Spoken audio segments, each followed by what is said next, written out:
soy candidata a volver a ocupar una banca en el Parlamento Nacional.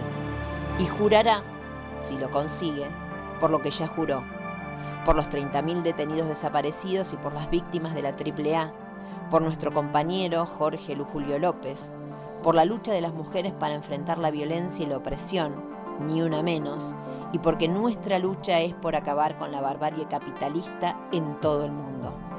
Hoy, en el sillón de marcapasos, Miriam Bregman, o simplemente La Rusa. Bueno, muchas gracias. Te digo la verdad que fue casi una copia de tu spot publicitario, que by the way me encantó. Bueno, gracias, gracias. Costó bastante hacerlo porque, bueno, hay que mostrarse así, al natural. Y yo venía de pasar unos días complicados, murió mi mamá hace unos días. Y bueno, y justo estuvimos trabajando en el spot, me removió muchas cosas. Perdóname, ¿estaba enferma o fue sorpresivo? No, fue sorpresivo. Fue ¿Qué sorpresivo. pasó? Vivía ahí en Timote, que ustedes mostraron recién. ¿Seguía viviendo en Timote? Sí, por eso me emocioné, te decía, cuando vi las imágenes de Timote, del tren. Mi mamá se crió en una casa que estaba a una cuadra del tren. Vos sabés que en los pueblos del interior están los que viven adelante de la vía y los de atrás de la vía. Exacto. Los de atrás de la vía es como... Bueno, mi mamá vivía atrás de la vía, una cuadra de esa estación hermosa que vos mostraste, vacía, como tantas estaciones del interior del país, desde aquella triste historia en que Menem cerró el ferrocarril, ni nadie más lo volvió a abrir. Ramal que para, ramal que cierra. Ramal que cierra, y cerraron y nunca más nadie volvió a tocar ese O sea, terrible... siguen los 600 habitantes eternos. No, pero llegó a tener mucho más, porque cuando el ferrocarril funcionaba, allí se cruzaban las vías entre el puerto de Bahía Blanca con el de Rosario y Buenos Aires, La Pampa. Entonces fue un lugar... Claro. Cuando yo era chica había cine. Wow. Había un restaurante. Bueno, ahora no hay ni una oficina de correos. Entonces es un poco... Resumen chiquitito, vos mostrabas lo de Aramburu recién. Resume un poco en chiquitito la historia de estos pueblos, ¿no? Ahora lo están tratando de rescatar con esto del turismo rural, de llevar a la gente, contar ahí qué es lo que pasa. Hay un grupo de arte comunitario timotense que trabaja mucho, hacen cosas muy lindas. A mi papá le tocó representar a Aramburu en la obra de teatro. ¡Qué contradicción! Le tocó representar a Aramburu y bueno, con eso tratan de que el pueblo siga existiendo. Así que para mí, yo vine a vivir a Buenos Aires, me encantó la ciudad, venía de un pueblo muy chiquitito y bueno, ya me quedé acá, pero siempre que puedo vuelvo. Pero viví más años en Buenos Aires que en el pueblo. ¿Cómo te hiciste trosca? Mira... no sé si uno se hace trosco, no es que un día vos decís, bueno, desde hoy, porque digamos, para ser de izquierda no te pregunto, digamos, porque a mí, yo tuve la misma enfermedad de chiquita, así que le entiendo. No, qué lástima que se te pasó entonces. No tanto. No, mira... Mira, ahí está ya sentado Abeluto, ¿no? Y estábamos en la facultad, en la misma facultad, y él era del movimiento escéptico de comunicación. Y yo era de la agrupación estudiantil de base. Así que hasta ese momento, más o menos, y vaya a saber, calculo que en algún momento terminamos votando lo mismo igual. No, yo no creo que... Yo creo que uno se va arrimando a las ideas de la izquierda por historia personal, por sensibilidad. A veces por sensibilidad con cosas que le pasan a otros. Muchos jóvenes se acercan a la izquierda en las facultades, como decís vos. Tal vez no porque en su vida personal les vaya tan mal, sino por la sensibilidad de distintas cosas. Por ser revolucionario, por tratar de cambiar el mundo. Yo siempre quise cambiar y siempre me molestó mucho la injusticia. Por eso estudié abogacía. Porque siempre me molestó. Pero la pregunta es esta, ¿por qué la izquierda, digamos, la izquierda en Argentina siempre tiene como una postura romántica y nunca se pone como opción de poder? De hecho... según lo que entiendas por romántico. Mira, primero déjame decirte el otro. Yo no entiendo cómo la gente puede ser de derecha en la Argentina, o cómo puede defender el capitalismo en la Argentina, o cómo puede defender un sistema donde la mitad de los pibes son pobres en la Argentina. Es algo, no sé, si no te duele eso, yo no entiendo nada. A mí me cuesta al revés, me cuesta pensar cómo a veces se sienta alguien acá, ponele, y vos no le decís, bueno, ¿cómo puede ser que vos estés contento con un sistema donde la gente muera de frío en el invierno en la calle? A mí me cuesta lo contrario, me cuesta pensar cómo no peleamos por otro sistema distinto, y pongo mi esfuerzo todo el tiempo en eso. Si somos románticos o no, según lo que se entienda por romántico. Si vos entendés por romántico, utópicos te dicen a veces, querer cambiar esta sociedad, desde ya lo soy, pero no porque crea que no va a ocurrir, sino si eso relacionás con esa palabra. Yo creo que si vos le preguntabas a Mariano Moreno en un año antes de la Revolución de Mayo, ¿y qué opinás, che, vos que haces un periódico, que más... ¿Esto se podrá cambiar o toda la vida vamos a seguir siendo una colonia de España? No sé qué te hubiese contestado. A Castelli, el orador de la Revolución, ¿viste? Como lees el libro de Rivera y decís, uy, wow. Y así cada uno. No quiero pensar en Espartaco y esclavismo. ¿Vos se va a terminar el sistema esclavista? ¿Vos qué hubieses dicho si estabas ahí construyendo las pirámides o las obras que le hacían hacer a Si los... estaba construyendo las pirámides no tenía tiempo de pensar. No tenía tiempo de olvídate. pensar. Eso Pero seguro. tuvieron tiempo de rebelarse. Bueno, creo que... Vos decís que se viene un cambio. A ver, lo que pasa para muchos, la discusión de izquierda o derecha está perimida y es del siglo pasado. Lo que pasa es que lo que fracasó es eso. Los que quisieron imponer que se había terminado la clase trabajadora, que no había más derecha e izquierda, día a día demuestran que eso es mentira. Sobre todo porque aparecen tipos de derecha como Trump en el mundo y te demuestran que la derecha existe y cómo. O Bolsonaro, que denigran a las mujeres, que tienen una ministra de la mujer casualmente que esta semana dijo que si violan a las nenas es porque no usan bombacha. O sea, hay monstruos de ese tipo políticos. Creo que más que nunca tiene sentido construir una izquierda fuerte, pelear por nuestras ideas. Y yo estoy convencida de que es lo que... A mí me da un sentido a la vida completamente distinto. Y veo que los jóvenes que se integran a la izquierda, que vos no le estás diciendo, tragaste este sapo, mira, aguantate a Aníbal Fernández que diga esta barbaridad, mañana aguantate no sé qué cosa...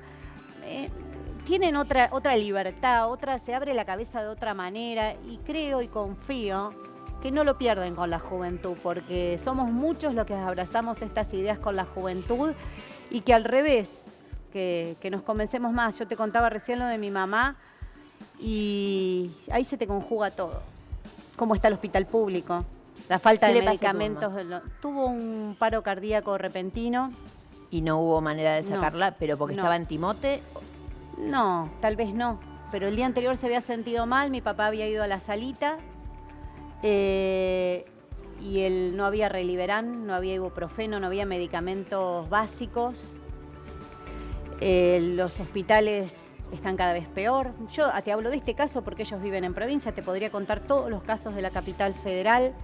Me ha pasado de estar mi papá en la ciudad de Buenos Aires, fue al Tornú, estuvo horas en una guardia porque estaba totalmente colapsada, volvió sin que lo atendieran. Entonces, yo creo que a veces, por lo que hablaban antes también, ¿no? No se puede decir los políticos. Hay una casta política que vive muy bien, vive con sueldos millonarios, de miles de pesos, y no tienen mucha idea de lo que pasa. Nosotros, como siempre lo decimos con Nicolás del Caño, nosotros no solo lo decimos, sino que lo hacemos.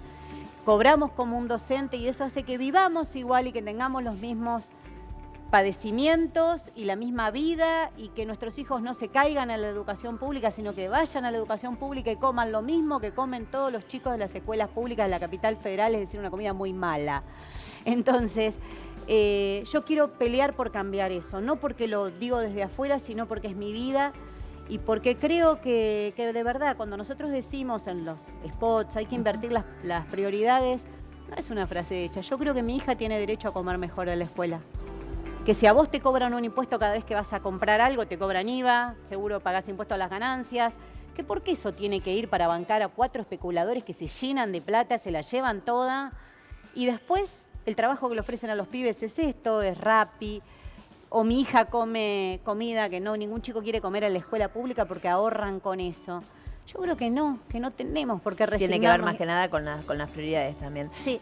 Quiero que no te vayas, porque seguramente te vamos a invitar otra vez más, pero antes de nada quiero que me digas qué es para vos Julio López. A mí me impresionó, no tenía idea que que eras la abogada de Julio López, que lo estabas esperando el día que desapareció. Sí. Estamos hablando, le digo a los televidentes, de el primer y único desaparecido de la democracia. O sea, Julio López desapareció 2 veces en este país. Desapareció una vez en la dictadura y el día que estaba yendo a declarar, digamos, a testificar su tortura, lo hicieron desaparecer de nuevo. Hay más desaparecidos en democracia. El caso de Julio lo que tiene es que conjuga que desapareció 2 veces, como bien decís vos, desapareció en la dictadura y desapareció de nuevo en el primer juicio que se abre después de que se reinician las causas una vez anulada la obediencia del punto final. Yo era una de sus abogadas, tenía que empezar a alegar, estábamos esperando que Julio llegue, Julio no llegaba, Julio no llegaba. Empezamos a llamar, llamamos a la familia, en la casa no estaba. No nos querían dejar alegar porque nosotros teníamos un mecanismo donde teníamos que tenía que estar presente la persona para poder alegar en su nombre, era parte del acuerdo que teníamos.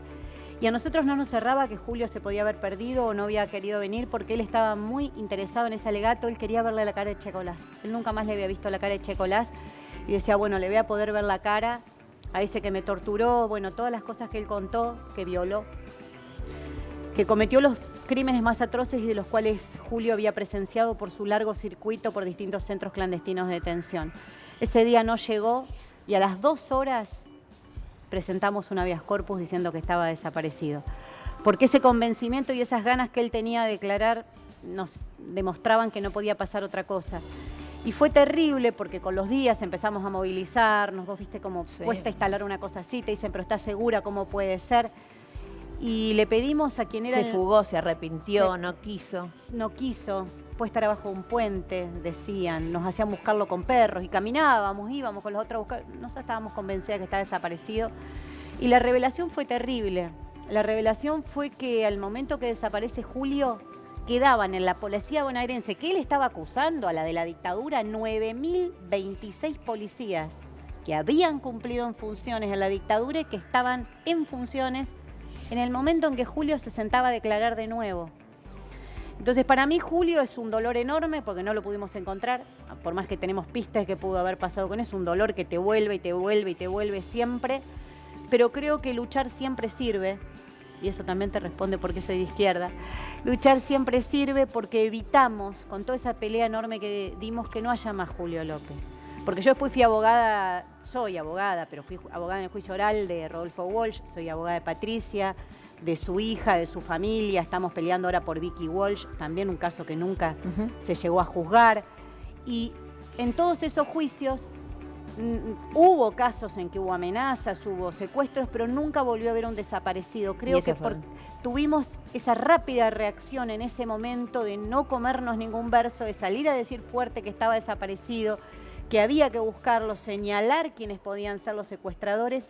Y creo que lo único que rescato de ese terrible hecho, doloroso, si lo hay, ¿no? Porque eso de estar esperando a una persona y que nunca más llega, bueno, no me voy a comparar con lo que fueron las madres porque fue una situación terrible, pero esa vivencia no se te va más. Nunca. Y más joven como eras, mucho más joven. En ese momento era muy joven y Miriam, fue duro. te agradezco. Gracias. El objeto que le pedí que me trajera un objeto y trajo esto. Lo podría haber traído yo también de mi casa. Está un poco rotito porque no importa, va se todas usa las mucho. marchas. Se usa mucho. Muchísimas gracias. Muchísimas gracias. Gracias.